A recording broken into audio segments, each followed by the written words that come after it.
I punished my son for talking about his father's new family, canceled his trip, and let my boyfriend step in as disciplinarian. Now my son won't come to my house and pretends to be sick to avoid me, and it's finally hitting me why. I know people will probably jump on me, but it is what it is. I'm a mom with a 12-year-old son, James, divorced for a little over 3 years now. His dad remarried pretty fast, and they just had a baby a few months ago. Ever since that happened, James talks about them non-stop. To me, it feels like he brings it up in these moments where I'm trying to have structure or keep the vibe calm at home, and it throws everything off.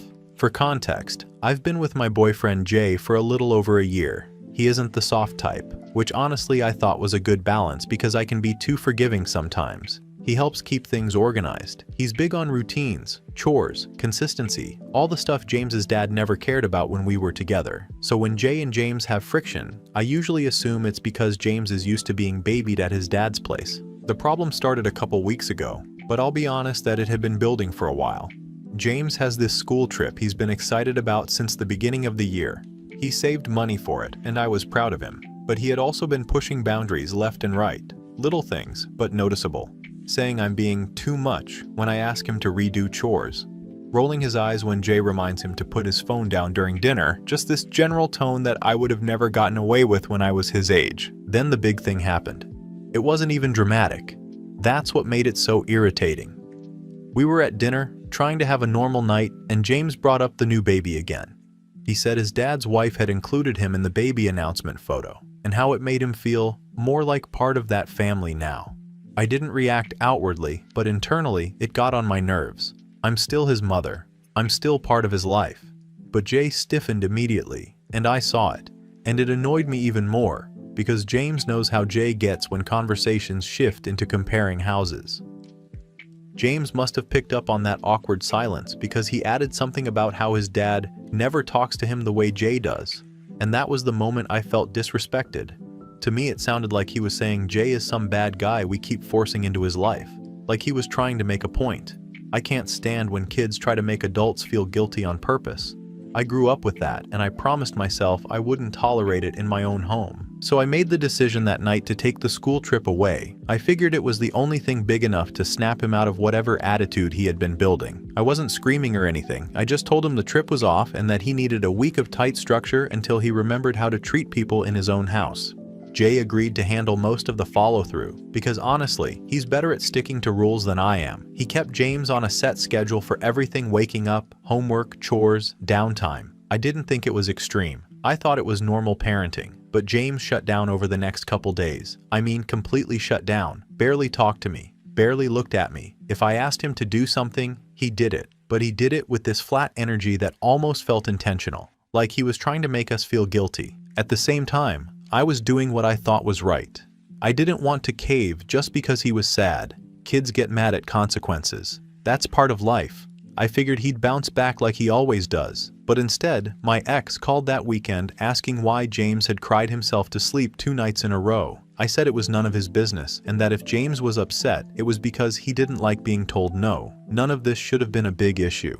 Then things got weird. My ex said James was begging not to come over for my week, saying he didn't feel good, saying he had stomach pains. I thought it was an act to avoid consequences. My ex kept pushing that something was off and that I was being too harsh, which irritated me even more. James has always been more dramatic with his dad. His dad is the type who lets him get away with anything because it saves him the trouble of actual parenting. I feel like everyone is overreacting to a simple discipline issue. All I did was enforce boundaries. I took away a trip because James wasn't being respectful. I let Jay step in because he's firmer than I am. That's what co-parenting in a household with a partner looks like. Kids need structure. But now my son won't come home. He pretends to be sick to avoid me, and everyone is acting like I'm some abusive parent. I genuinely don't understand how it escalated to this point. Update 1. First thing that happened, James refused to come for my custody week. Not even in a dramatic way, he just stayed at his dad's house and claimed he had stomach pains. My ex texted me like it was a done deal and told me he already took James to the doctor, and there was a note saying he was unfit for extended activity due to abdominal distress. I don't even know what that's supposed to mean. Kids get stomach aches all the time. When he was younger, he'd get them whenever he didn't want to go to school or clean his room. So how am I supposed to take this seriously? Obviously, it's convenient timing. I pointed that out. and my ex instantly snapped at me, saying I was invalidating symptoms. I told him I'm not stupid, and I can tell the difference between real sickness and convenient excuses. I also reminded him that last time James had a stomachache around me was the week after he spent time at my ex's house too, so maybe I should be the one concerned about what's actually going on there. He ignored all that and just said James needs time. I don't know what that's even supposed to mean. Time for what? To think about what he did? Because honestly, that's what it sounded like. Jay told me I shouldn't fold over this, because if I do, James is going to run with it and decide he never has to face consequences. And he's right. That's what kids do when no one teaches them boundaries. My ex has always been more of a buddy than a parent. That's how we ended up in this dynamic in the first place, where I'm the strict one and he's the Disneyland dad. So when Jay said I should hold firm, that made sense to me. It's not about being harsh, it's about sticking to a rule we set. You don't reward avoidance. Then the school got involved, which honestly made everything 10 times worse. I got a call from his homeroom teacher saying James had a panic episode when they were talking about the upcoming parent-teacher meetings. Apparently, the teacher mentioned it would be good for both parents to come, and James told her he didn't want to go with me because he didn't want to be around Jay. I was caught completely off guard by that because James has never said anything like that to me. If he had a real issue with Jay, he could say it to my face. I'm not unreasonable. But he doesn't say anything. He just shuts down and acts like I'm supposed to read his mind. Kids say dramatic things all the time, and teachers always act like kids' words are gospel. So I told her everything is fine and that we're just navigating a discipline phase. She sounded uncomfortable but didn't push it. When I told Jay what the school said, he told me that James is using emotional theatrics to get sympathy from authority figures, that he's learned this from his dad because his dad always swoops in and tries to save him from anything remotely uncomfortable. And honestly, that clicked for me. Of course, James would play the "I'm scared" card with teachers. Kids learn quickly who will push back and who won't. I thought about how he didn't say anything like that to me, and I realized it's probably because he knows I won't reward it.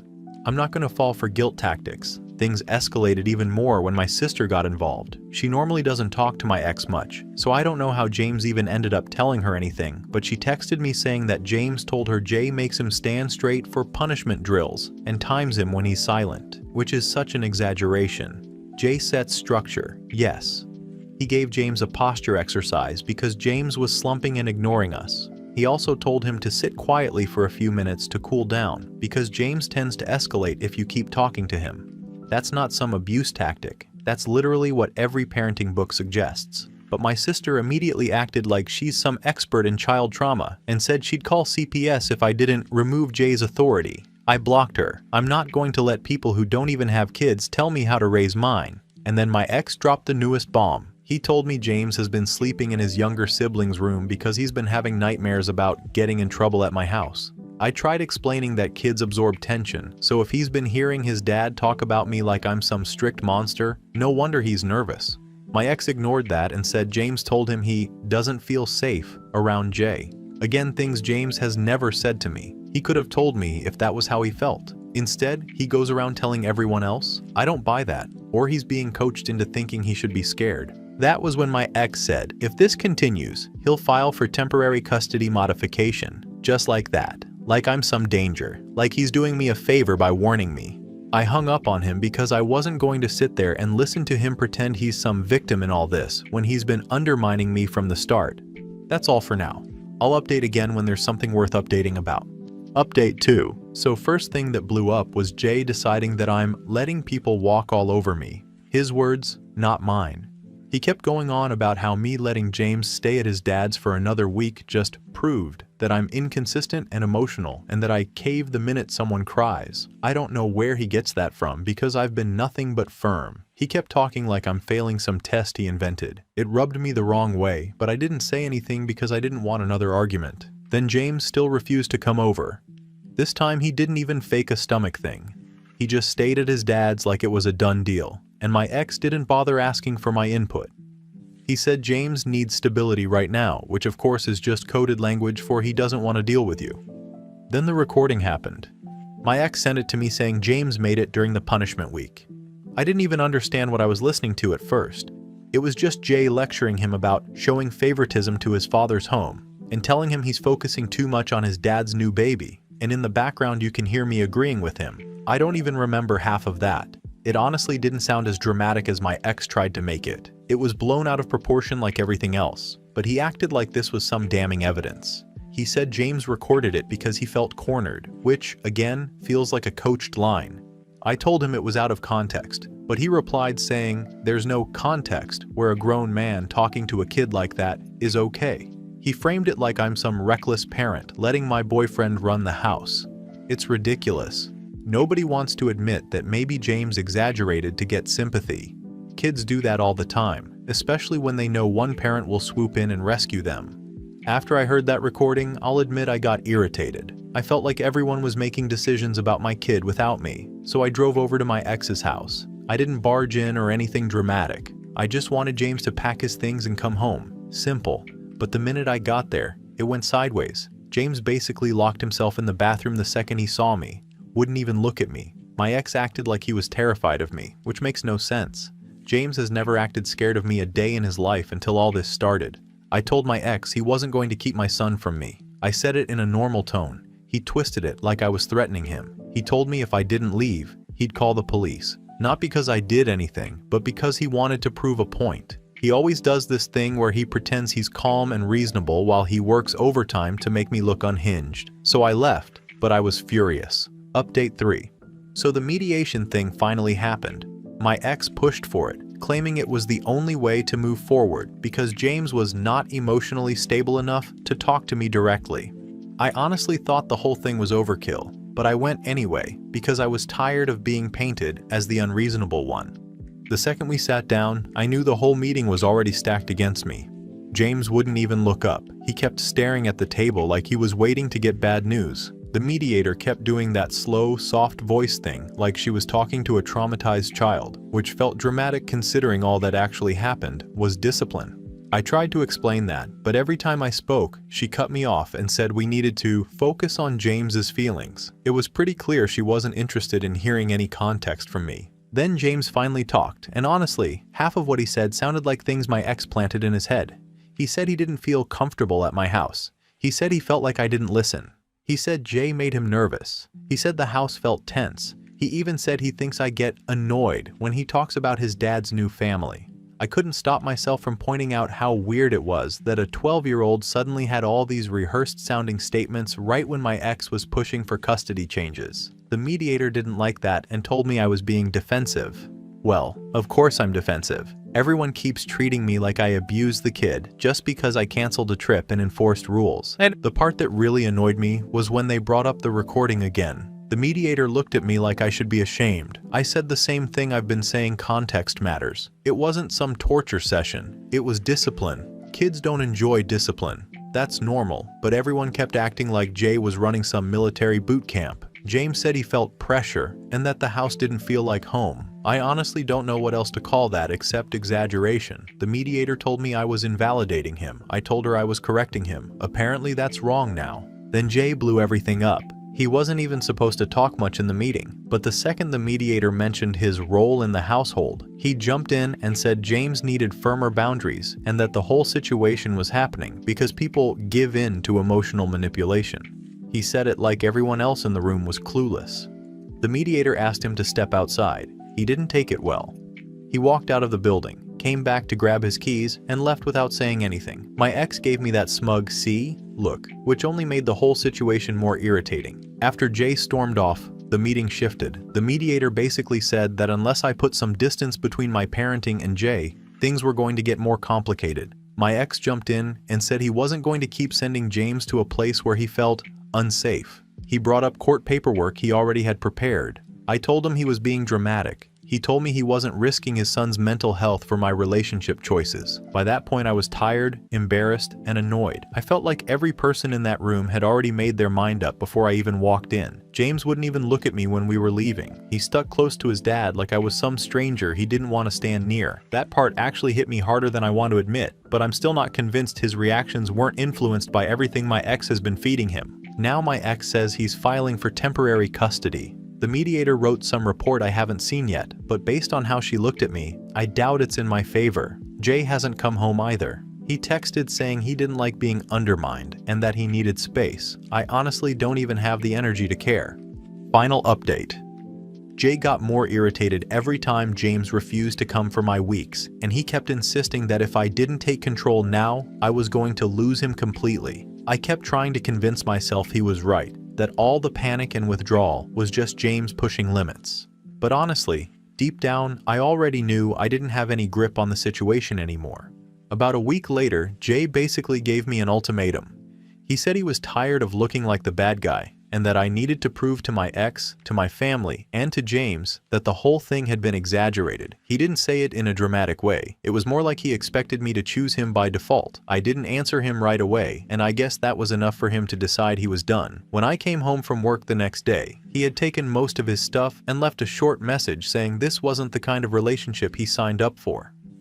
I wish I could say I felt relieved, or angry, or anything clear, but mostly, I just felt stupid. I kept telling myself he was helping me with structure, and I didn't want to look weak, and now I'm realizing I let someone else take control of something that was supposed to be between me and my kid. I can't blame him for leaving, but I also can't pretend he didn't add fuel to a situation I wasn't handling well in the first place. Then the custody motion went through. My ex filed for temporary modification, and the court actually granted it.